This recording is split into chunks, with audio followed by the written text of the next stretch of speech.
In this video, I'm going to show you how to use naming manager inside Excel sheet. So you need to go to formulas.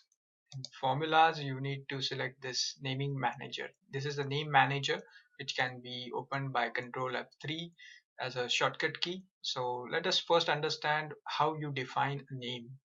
So we can select a complete range of sales, like in the month column, I have selected January to June as a complete range of sales, and I will define it a name by clicking this formulas, then define name. In this, I want to name it as month.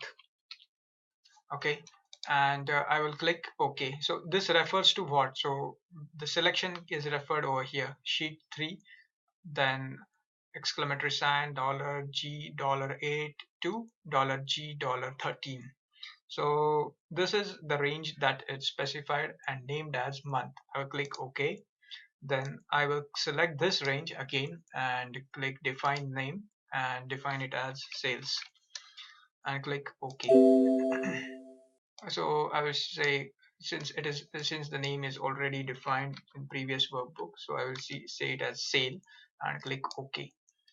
So I defined the names for the cell ranges. So now if I say equal to and I click month, so month is available as a name. So since this is a month and month is also a formula, so month is my variable name. I will double click this and this range gets selected automatically and I will click enter.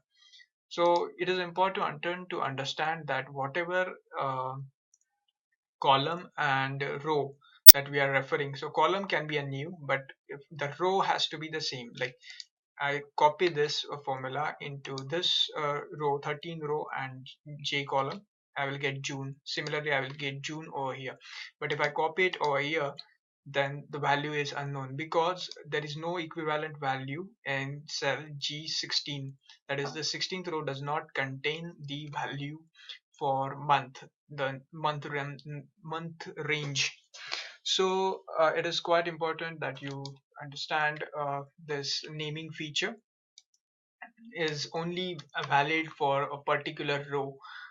It depends upon row when you select the complete cell as a range.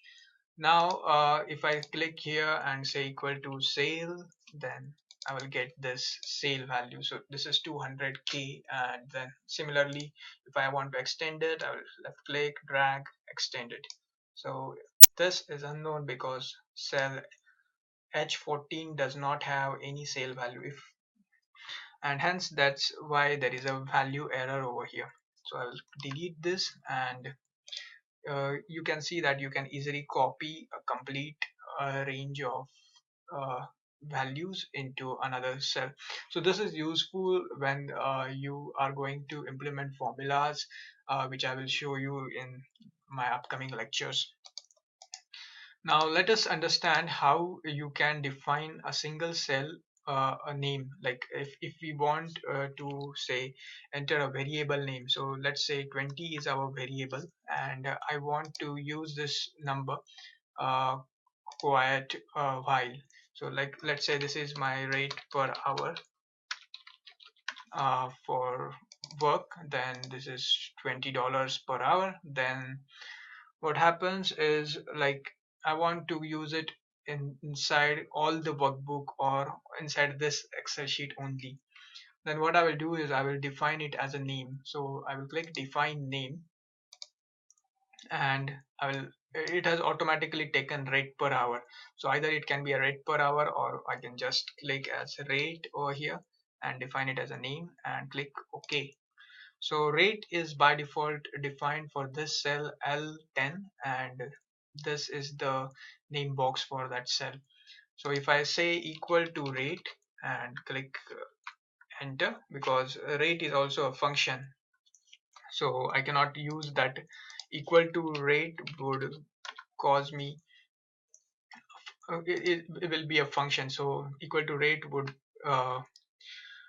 when it's a variable name, so I can get 20, it's the same value. So if I can want to make it calculate it for 10 hours of work, 10 into rate, I will just say, and select this and click enter. It will automatically calculate to be $200. So this was a quick video about naming a particular sale, defining a variable. Thanks for watching.